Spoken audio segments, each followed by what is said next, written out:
Hey, Randy Joe here, and welcome back to August Country, the series where throughout the month of August we have been listening to different country albums for the first time. These are first reactions only, not final thoughts in the end, just, quick ramblings of a music fan on these various albums. And today, we are checking out Emmylou Harris's 1995 album, Wrecking Ball. Now, I have reviewed Emmylou Harris before on this channel way back a few years ago when I started this channel. I reviewed her album Pieces of the Sky, which I actually enjoyed quite a bit.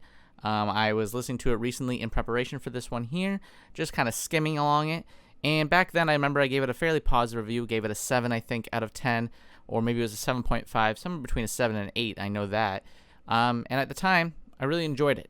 I thought it was a pretty solid country record and certainly worthwhile. Now, that being said, this record here is a departure for her in a way. It is still country, but here she goes into a more alt country sound. She goes more into a edgier sort of poppy sound, from what I gather, a more atmospheric tone, which is very interesting to me. I love when an artist does a strong left turn in their career. Looking at Scott Walker or looking at Tom Waits, artists like that who, step outside their typical sound, do something unique, and then really just go headfirst into it. So Emmylou Harris seems to have done that with Wrecking Ball. I have not heard it yet, of course, like I said, but I am very excited to hear this stylistic departure and unique sort of take on country, because now we're about halfway through the August Country series, and for the next 5 or so albums that we listen to, including this one, I do want to listen to albums that take the country genre into a bolder, unique direction, into a bit more modern sound and take. And Emmylou Harris seems to be the album I've decided to go with to sort of kick things off. Let's get into it. This one here, 53 minutes in length is how long the album is, ending with the track Waltz Across Texas Tonight. And from what I gather, looking at the writers list here, it seems to be mostly covers of other musicians and her sort of reinterpretation of them, it would seem, in this alt country sound.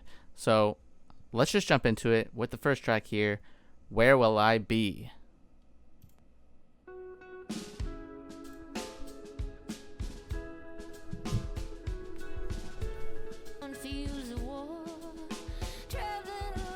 Yeah, like right away with like the kind of reverb drenched sound.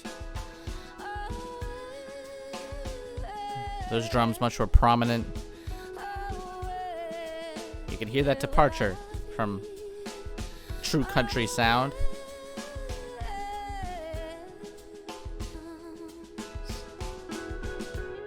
Oh,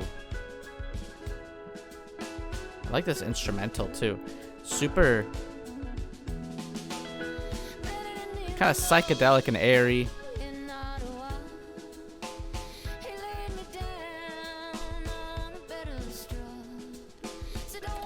Lyrically and vocally, still, like I said, keeping with the country traditions here, using the term Indian, which is a little outdated to some. I know it's not technically correct anymore. And of course, Bed of Straw, lines like that, it's still sticking with the country roots, and her tone, her timbre, her sort of accent coming out kind of brings it back to that Americana country tone that we're still used to with Emmylou.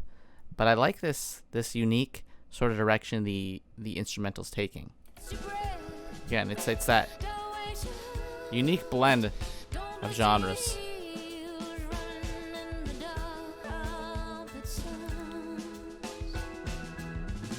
Oh, our bass is here coming in strong. Really deep tone to it. Just riding underneath the rest of the instrumental.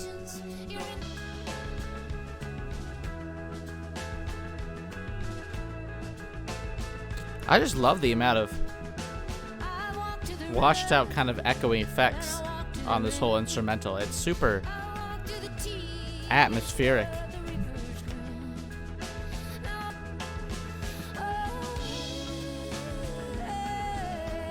She's a great voice too. I know here she's gotten much older.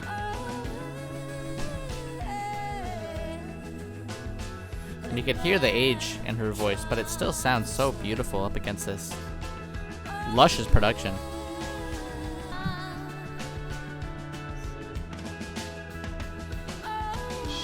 Oh, this drum is certainly making a splash there, picking up.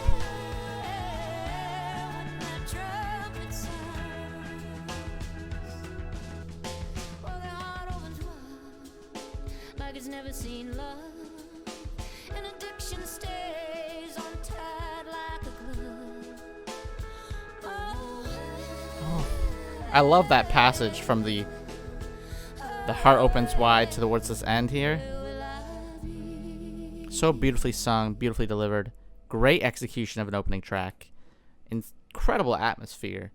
Love that kind of washed out, airy, reverby effect throughout the entire thing. It just feels otherworldly, feels somewhat melancholic. Got this like depressing, kind of crushing tone, while still sticking to like a touch of nostalgia. Maybe that's the country tone in her voice. Love that one. That was a fantastic opening track. Wonder where this will go. I want to note, she's 48 when this album came out. If this is correct here, it says, at the age of 48, she had become something of an elder stateswoman in country music. Very interesting that despite being almost 50 years old, she still was taking risks. Very unique artist, and had a great sense of taste and control still at that age. You know, there's nothing worse than a musician who continues to do the same thing over and over again until they sort of just fade away into obscurity. Personally, I love a nice risk. I love a nice payoff. It's just so bold and really shows that an artist cares more about the art rather than just the fame. Carrying on, let's go into the second track here. Goodbye is the name of this one.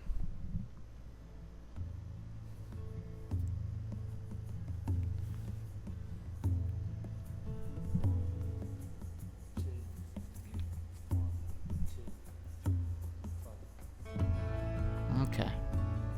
Nice little count in.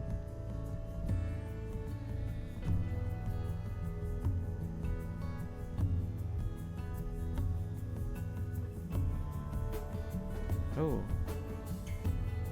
picking up quite a bit. Like that gentle shaker too in the background.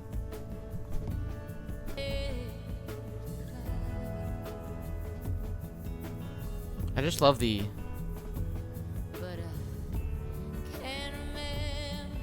hold on.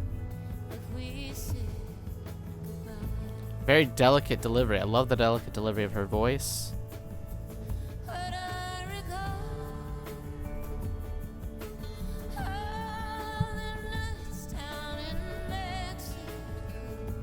This one's really, again, very melancholic in tone.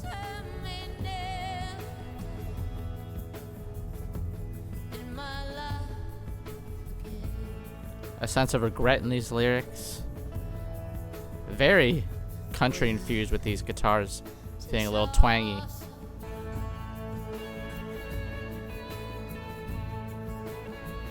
Oh. Our soaring guitarist here is beautiful. Who is this?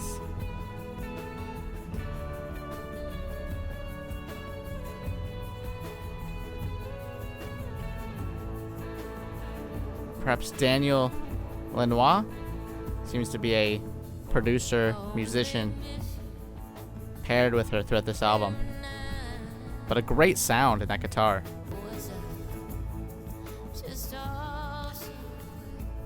This one's super, again, very melancholic and nostalgic. Love the really washed out, heavy on the atmosphere effect, you know? You can really hear the sense of regret.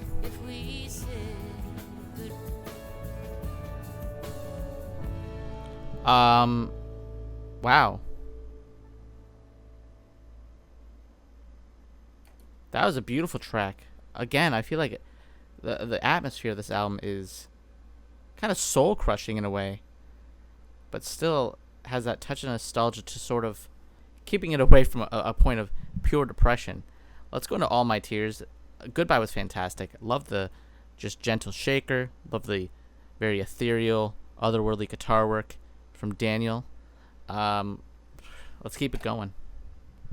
Love this direction too. So different from the Emmylou I know from Pieces of the Sky.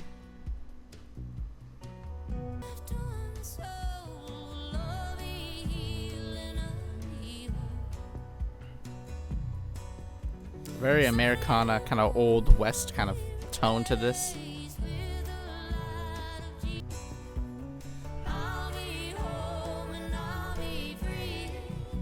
It's backup vocals here.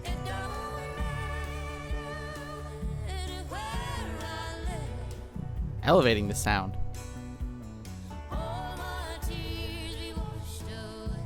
Here we are, elevated and being taken into the afterlife, it would seem, with this set of lyrics. Oh,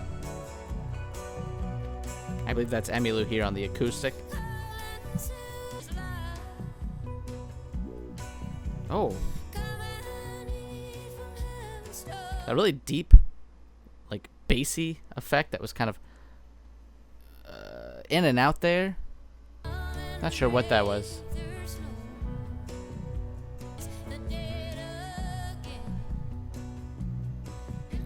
Gotta be just a bass, but it's so thick. It's so like deep and disturbed sounding.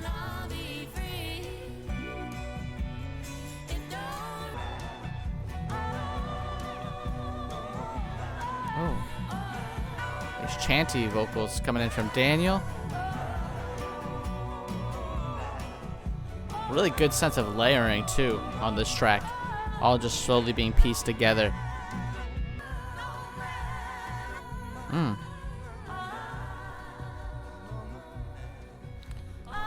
Let's just keep it going. That was a great track about, it would seem, passing the afterlife. Let's go into the title track here, Wrecking Ball.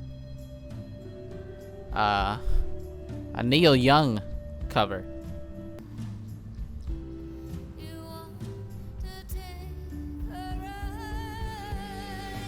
Ooh. Like a nice release there as we splash into this chorus.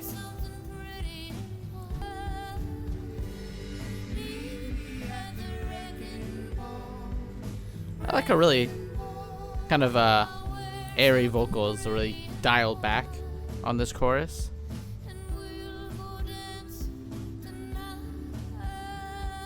Almost like gasping to get out of her.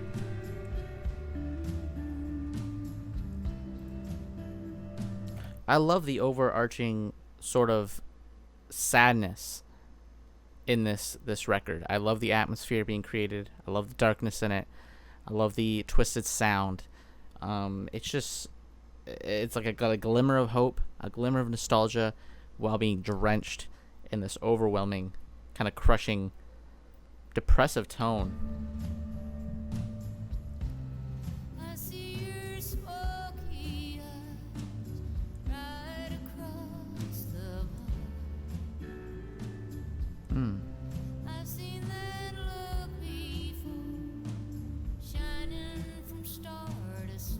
That's a pretty passage.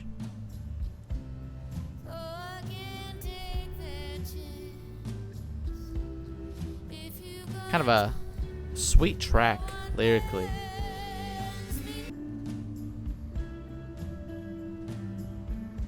This is a brilliant title track. It's just so well produced, so luscious, very full atmosphere, while still being quite delicate. I like this one a lot. Really great pacing. A nice, luscious building sound. A nice melody too. Incredible title track. If I'm not mistaken, this won the Grammy for Song of the Year. I could see why. That is a gorgeous track. Lyrically, instrumentally, production wise. That's the whole package right here. It feels like, I mean, a great title track, because probably my favorite track so far, to be quite honest with you. It's just a really great use of sound and space throughout, and nice building sound. Let's go into the next track. Keep things going with Going Back to Harlan. That's this one here.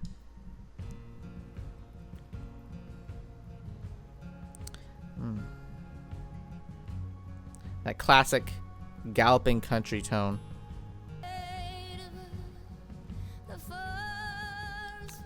Such a matured voice and talent.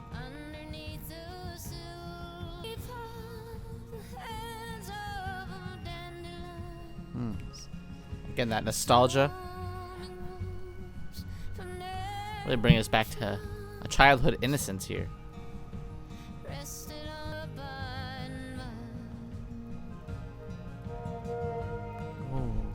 I really like that.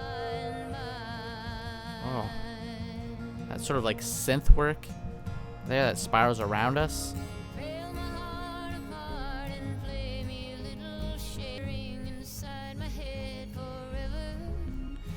Oh, and this kind of higher pitched synth as well. Such a harrowing sound being developed here.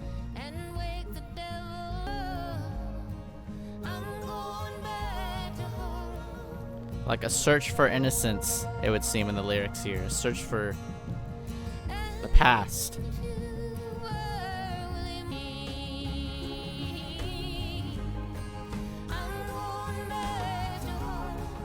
Oh my goodness, here we go. We are picking up. We are soaring. The whole production getting very, very full here. Oh my goodness. I feel like we are elevating, we are ascending here with the second half.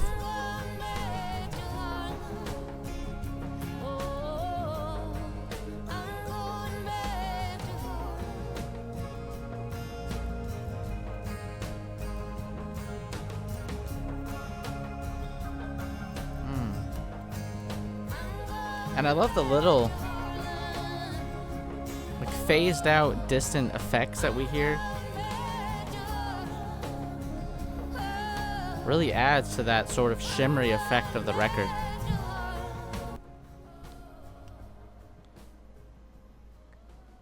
Alright, that does it for Going Back to Harlan. Again, a really great soaring outro there.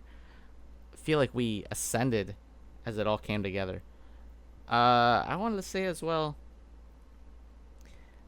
kind of like a dream pop sense to this album as well. It feels so otherworldly in its sound. Honestly feels super ahead of its time, considering this came out in was it 95? Yeah, 95. That's crazy. This feels like something that would have came out 2005 onward, maybe 2010 onward at the most, but it certainly feels like it didn't come out in the 90s. Let's keep it going. Deeper Well.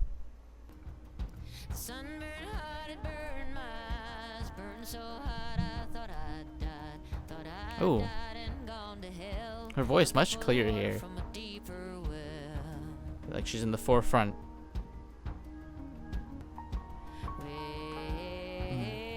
This one's got a. I like this like sort of driving force behind the instrumental. This one feels much more confident in its sound, losing that vulnerability we've heard so far. I'm picturing an old Western, a Red Dead Redemption type sort of tone. Like we're on a mission in this track, it feels like.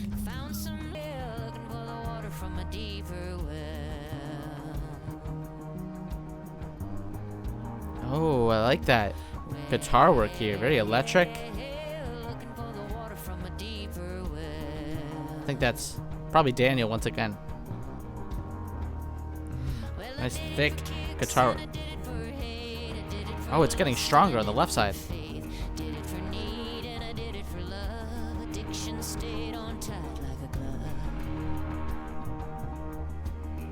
This track is fantastic as well. It's such a different sort of take on what she was doing,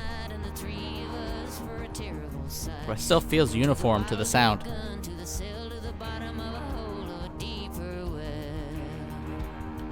Even like a little bluesy, I would say, in its sound and delivery of the vocals.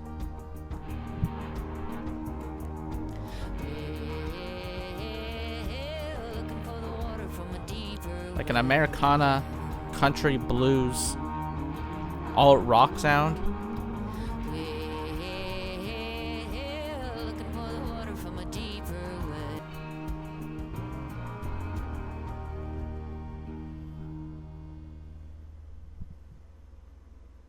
That was another fantastic track. Like I said, love the driving force of that one. Love the atmosphere. Love the more confident nature in that one.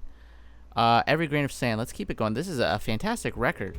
Like, actually way better than I expected. Not that I expected this not to be good. I just did not expect such a overwhelming sense of atmosphere.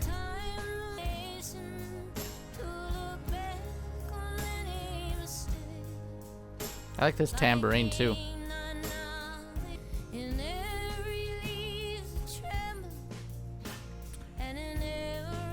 I was not aware this is a Bob Dylan track from his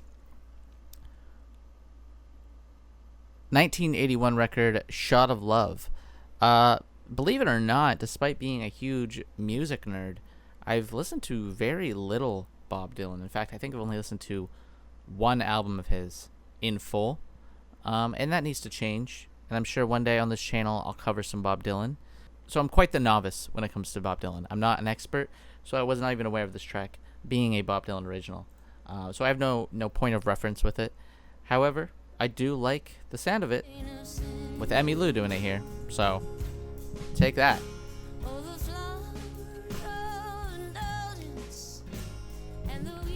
Lyrically, it's beautifully poetic.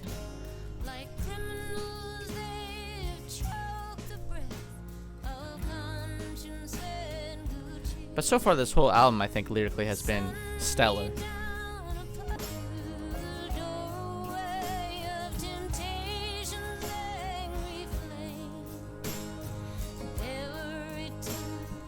I like that nice, like I said, that tambourine has a nice kind of drop to it.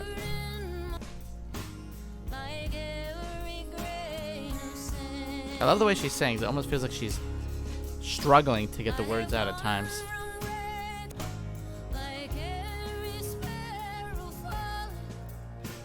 Not too much to say on this one. I just I feel like it's a solid track. It's beautiful. It's luscious. Great production.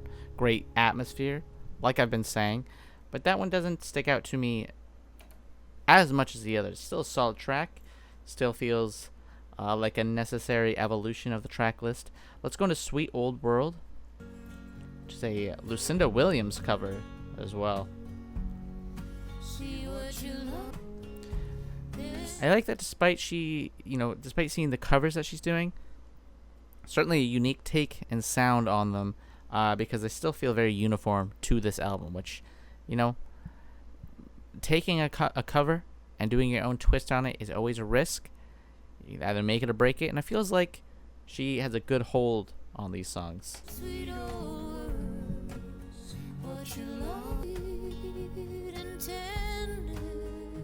Seems like a track of grieving, perhaps.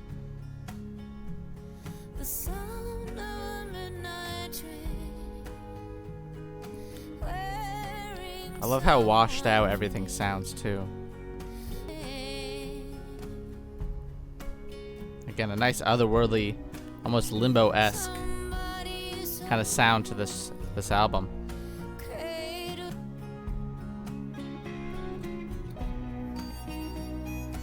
Oh, a little harmonica sneaking in here. Again, even this effect is like, again, washed out. It feels super hazy. Like almost every sound effect, every instrument is just out of reach.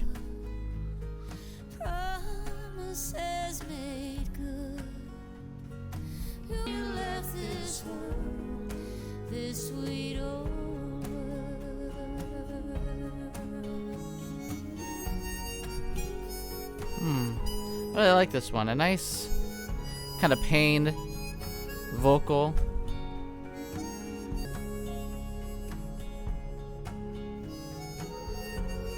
A sense of grieving, a sense of loss being the key element. And this nice long fade out.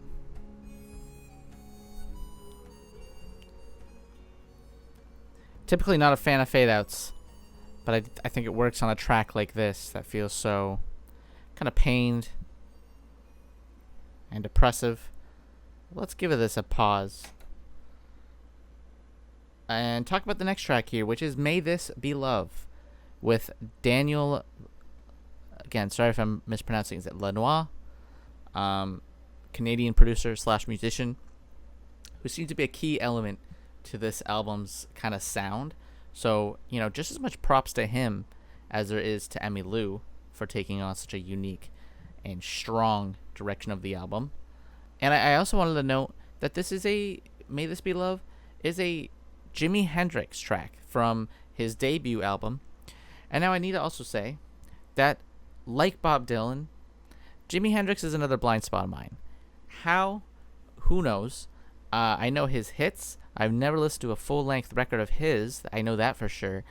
Maybe I will cover that once we get to the October month, which I've teased in the past. So I will not have, again, another point of reference. This is going to be me, you know, listening to the song as if it's an Emmylou song, not a comparison to the original Jimi Hendrix track, which may be for the better. But I am excited to see what this track is like, because this album, like I said, has been brilliant. So let's get into it.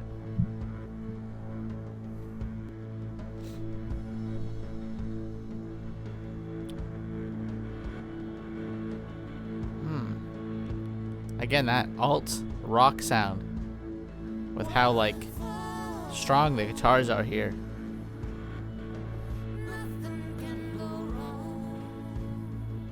So electrifying.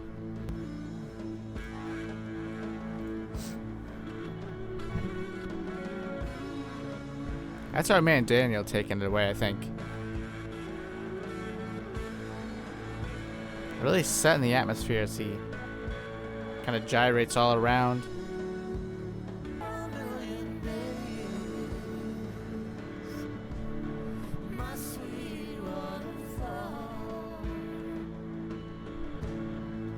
I think it's, is that Daniel on the backup vocals? Oh, where is this going? Getting really brooding here. Okay. Oh.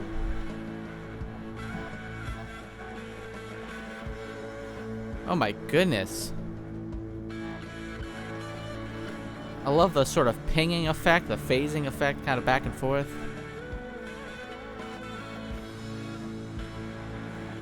Great production throughout this entire record. Super polished.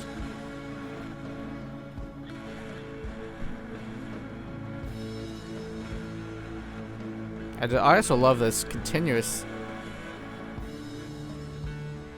rattling of the drums. As Daniel here is soaring all over it.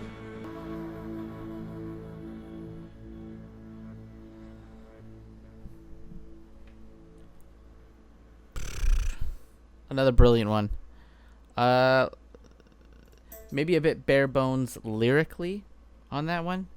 Maybe not as, you know, interesting aside from the main guitar work from Daniel there. But I still liked it. I liked the atmosphere of this album so much that there might be a slight dip there. I mean, even the streams lower down a little bit there. And I could see why. I don't think it is as fully realized as some of these other tracks. But it's a nice little breather. Let's go to Orphan Girl. Gillian Welch, the writer here of this one.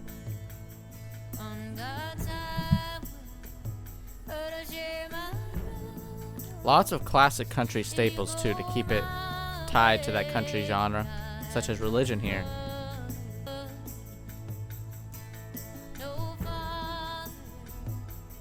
Just a drifter, it would seem.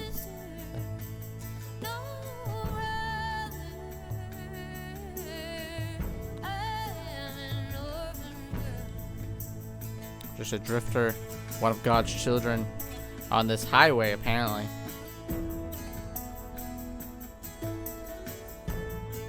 I like the acoustics too throughout this record here.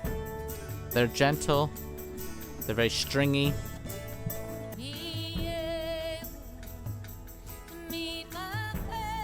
Oh, this passage having a nice embrace here.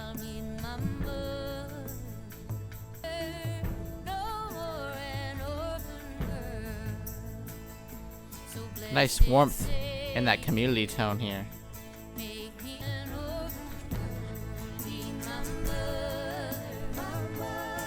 Okay.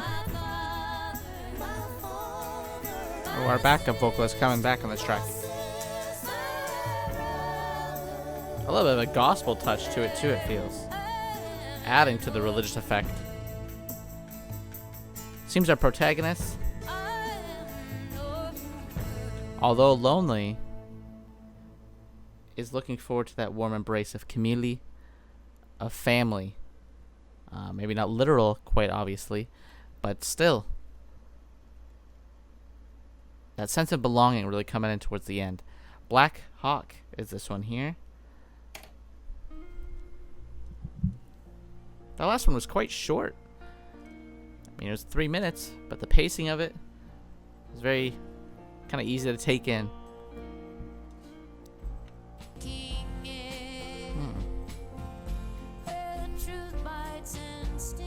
I really love the songwriting and the imagery used throughout this LP. Good storytelling. Also written by Daniel. He's a strong collaboration between Emmylou and Daniel.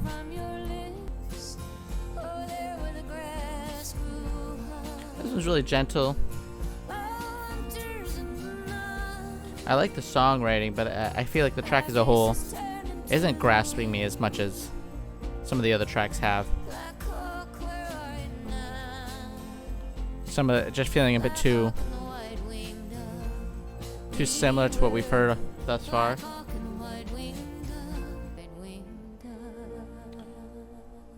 Yeah, not too much to say about that one. I feel like it won probably maybe my least favorite so far. But hey, I mean, we're on the last track.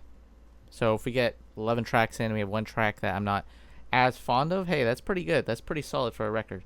Let's go into Waltz Across Texas Tonight. Closing things out here.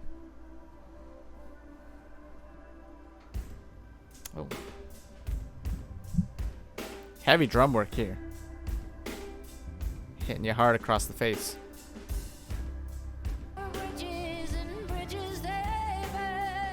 Oh. Nice performance from her there. I really like her voice for this album and this track. Just so strong. Good sense of restraint at times. Oh.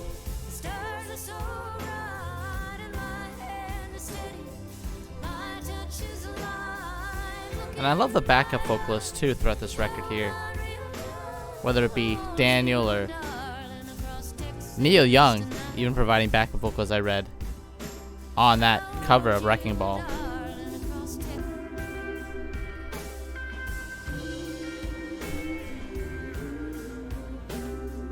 Oh, Neil Young played the harmonica as well on Sweet Old World.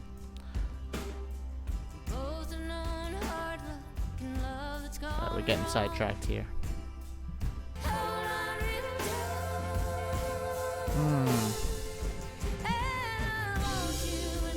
This does have a nice kind of final sound to it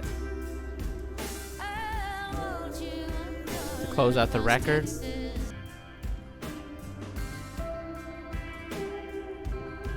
I still love that washed out piano there. Everything feeling so distant, other than those drums throughout this track.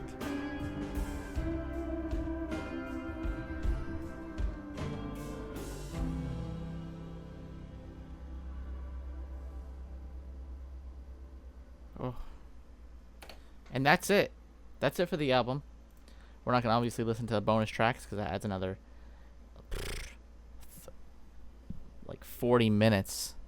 I like that last track as well. Had a nice finality to it, kind of nice splash in the chorus before we kind of dial things back for that last minute or so. And again, I love the washed out atmospheric approach of that track and the album. The album as a whole, let's talk about it, because honestly, this has a really incredible, impeccable atmosphere throughout. It is super washed out. It is super melancholic. There's a touch of nostalgia, like I was saying, throughout the entire thing, that adds a little glimmer of hope here and there, something to hold on to, while you feel like you're also being kind of wrung out in the depths of depression. Because, it's got a nice crushing tone to it. It also feels very otherworldly, limbo-esque, ethereal, like we are, somewhere not of this realm. We are just out of touch of reality with the way everything is washed out, kind of hazy, really strong, sort of just distant atmosphere. And vocally, she sounds beautiful on this thing. She's pushing 50 here and sounds really great, sounds really strong, has a really great sense of restraint at times, while other times she's able to really push it to the forefront and just show her strength in her vocals. I really liked her on Deeper Well, for example. Like, again, she was in the forefront there and had a nice kind of old westerny tone to her that felt very sinister sounding in a way, felt very dramatic, while other times she could feel full of emotion, feel very pained, such as on the track Goodbye or Wrecking Ball, or even Orphan Girl. There is, honestly, a really good sense of, direction and a good sense of range throughout this entire LP. And on top of that, a lot of these are covers, but still feel very uniform to the album, which is, I think, a very, honestly, dangerous dance to walk, because when you come down to it, covering any track is difficult, and then covering a track, some of these from pretty massive artists such as Bob Dylan or Neil Young, you're going to have a lot of eyes on you. You got to be careful with how you take the direction of things, and especially when you want to twist it this much into a much more distinct realm of sound, you're going to have a lot of people scratching their heads and criticizing. But I feel like the payoff here is quite strong, because it's a really great sense of atmosphere and uniform sound that brings everything together, that honestly, in the end, makes these covers feel entirely unique and original. So, honestly, this is an impeccable record, and comparing it to Pieces of the Sky, I think I prefer this right away on a first listen. Pieces of the Sky I still enjoyed, but Wrecking Ball is just a really grand undertaking that feels like it is perfectly executed. Biggest weakness? Honestly, very little. Maybe you can get rid of Black Hawk, put it as a bonus, but honestly, I don't know. It's one track. I didn't dislike it that much. I still thought overall it was a solid track. It's just, this is a 52 or so minute album. If you want to shed a couple tracks, that's not the worst thing to do. But even still, this is a solid listen. Another thing I want to quickly say is Daniel Lanois, I'm not too sure. He's a great musician to collab with on this record. He does a fantastic job bringing his kind of unique sound, it would seem, into this thing. Did a lot of the songwriting, it would also seem. And upon further reading, the man also provided several vocal tracks for Red Dead Redemption 2. And like I said in the album, some of it reminded me of Red Dead. Not that there is necessarily a link, I just think it's interesting. So, Daniel, you're a great musician. You deserve more recognition, I would say, because never even heard of you before this album, but I think you certainly stand out here. And of course, Emmylou, you are just as great as ever, because this is, I would say, a must-listen to country album, especially in the development of alt country, which we're going to continue, because that does it for today's video. In the next few videos, we are continuing with August Country. We are, of course, jumping into a bit more of the alt country sound, a bit more of the modern day sound of country, steering clear of the pop country, of the radio country that we unfortunately have come to know since 2000. Instead, I want to focus on the more artistic sides of country that are still very much apparent. I would say suggest some down below, but I think I already know the albums that I'm going to cover for the remainder of this series. I've had some people mention some albums, and those people, I think, will be glad to hear what I'm going to be listening to next, such as maybe Silver Jews. Maybe we're going to listen to Zach Bryan, I had mentioned. So look forward to those. As always, my name is Randy Joe. I appreciate you watching, and I'm signing off.